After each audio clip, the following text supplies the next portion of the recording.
ಶ್ರೀವಾರಿ ಕನ್ನಡ ವ್ಯಾಕರಣ ಚಾನಲ್ಗೆ ಸ್ವಾಗತ. 4ನೇ ತರಗತಿಯ ಸವಿಗನ್ನಡ ಪಾಠ ಅಜ್ಜಿಯ ತೋಟದಲ್ಲಿ ಇದರ ಒಂದು ನೋಟ್ಸನ್ನು ನೋಡೋಣ. ನಿಮಗೆ ಯಾವುದೇ ರೀತಿಯ ನೋಟ್ಸ್ ಅಥವಾ ಲೆಸನ್ ಎಕ್ಸ್ಪ್ಲನೇಷನ್ಗಾಗಿ ಕಮೆಂಟ್ ಬಾಕ್ಸಲ್ಲಿ ಕಮೆಂಟ್ ಮಾಡಿ. ಮೊದಲನೇದಾಗಿ, ಮಕ್ಕಳು ಎಲ್ಲಿಗೆ ಹೊರಸಂಚಾರ ಹೊರಟರು? ಮಕ್ಕಳು ಅಜ್ಜಿಯ ತೋಟಕ್ಕೆ ಹೊರಸಂಚಾರಕ್ಕೆ ಹೊರಟರು. ಸಾಮಾನ್ಯವಾಗಿ ಹೊಲವನ್ನು ಯಾವುದರಿಂದ ಹೂಳುತ್ತಾರೆ?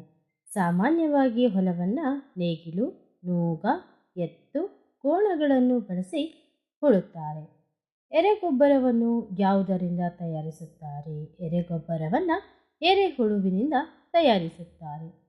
ತೋಟದಲ್ಲಿ ಹೆಚ್ಚಾಗಿ ಯಾವ ಗೊಬ್ಬರವನ್ನು ಬಳಸುತ್ತಾರೆ? ತೋಟದಲ್ಲಿ ಹೆಚ್ಚಾಗಿ ಸಾವಯವ ಗೊಬ್ಬರವನ್ನು ಬಳಸುತ್ತಿದ್ದರು. ಶೀಲಾ ಅಜ್ಜಿಯ ಮನೆಯ ಅಂಗಳದಲ್ಲಿ ಯಾವ ಯಂತ್ರವನ್ನು ನೋಡಿದಳು? ಶೀಲಾ ಅಜ್ಜಿಯ ಮನೆಯ ಅಂಗಳದಲ್ಲಿ ಗದ್ದೆ ಉಳುವ ಯಂತ್ರವನ್ನು ನೋಡಿದಳು. 2-3 ವಾಕ್ಯ. ಅಜ್ಜಿಯ ತೋಟದಲ್ಲಿ ಯಾವ ಯಾವ ಗಿಡಗಳಿದ್ದವು? ಅಜ್ಜಿಯ ತೋಟದಲ್ಲಿ ಅಡಿಕೆ, ತೆಂಗು, ಕಾಳುಮೆಣಸು, ಕಾಫಿ, ಏಲಕ್ಕಿ ಗಿಡಗಳಿದ್ದವು. ಉಳುಮೆಯ ಬಗ್ಗೆ ಗುರುಗಳು ನೀಡಿದ ವಿವರಣೆ ಏನು? ಉಳುಮೆ ಅಂದ್ರೆ ಗುರುಗಳು ಏನು ಹೇಳಿದ್ರು? ಗದ್ದೆಯನ್ನು ಉಳಲು ಬಳಸುವ ಸಾಧನವೆಂದರೆ ನೇಗಿಲು, ನೋಗ, ಎತ್ತು, ಕೋಣ ಹಾಗೂ ಹೊಲ ಉಳಲು ಹಾಗೂ ಹೊಲ ಬಿತ್ತಗಳು ಯಂತ್ರಗಳು ಬಂದಿವೆ ಎಂದು ಹೇಳಿದರು. ಅದೇ ರೀತಿಯಾಗಿ ಇಂಗು ಗುಂಡಿಗಳ ಉಪಯೋಗಗಳೇನು? ಇಂಗು ಗುಂಡಿಗಳ ಉಪಯೋಗ ಏನು? ಇಂಗು ಗುಂಡಿಗಳ ಮೂಲಕ ಮಳೆಯ ನೀರನ್ನು ಇಂಗಿಸಿ ಭೂಮಿಯಲ್ಲಿ ಅಂತರ್ಜಲವನ್ನು ಹೆಚ್ಚು ಮಾಡುತ್ತಾರೆ. ಇಂಗು ಗುಂಡಿಯ ಮೂಲಕ ನೀರನ್ನು ಇಂಗಿಸಿದರೆ ಬಾವಿಯಲ್ಲಿ ನೀರು ಎಂದಿಗೂ ಕಡಿಮೆಯಾಗುವುದಿಲ್ಲ. ಬಾವಿಯಲ್ಲಿ ನೀರು ಎಂದಿಗೂ ಕಡಿಮೆಯಾಗುವುದಿಲ್ಲ. ಈ ವಾಕ್ಯದಲ್ಲಿ ಬಿಟ್ಟಿರುವ ಸ್ಥಳಗಳನ್ನು ಸರಿಯಾದ ಪದವನ್ನು ಆರಿಸಿ ಬರೆಯಿರಿ. ಕಿಶೋರ ಅಜ್ಜಿಯ ಮನೆ ಬೆಟ್ಟದ ತಪ್ಪಲಿನಲ್ಲಿದೆ. ಮನೆಯ ಹಿಂದಿನ ತೋಟದಲ್ಲಿ ಅಡಿಕೆ ತೋಟಗಳಿವೆ. ಮಳೆಯ ನೀರನ್ನು ಗುಂಡಿಗಳ ಮೂಲಕ ಇಂಗಿಸುತ್ತೇವೆ. ಅಜ್ಜಿ ಎಲ್ಲರಿಗೂ ಗೋಡಂಬಿಯನ್ನು ಹಂಚಿದಳು. ನಂತರ ಹೊಂದಿಸಿ ಬರೆಯಿರಿ. ಎರೆಹುಳು ಏನು? ಎರೆಹುಳು ರೈತನ ಮಿತ್ರ.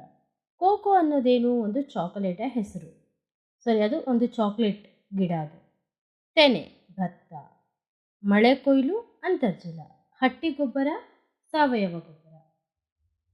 ಅದೇ ರೀತಿಯಾಗಿ ಸ್ವಂತ ವಾಕ್ಯದಲ್ಲಿ ಬರೆಯಿರಿ. ಕಿರುಚು.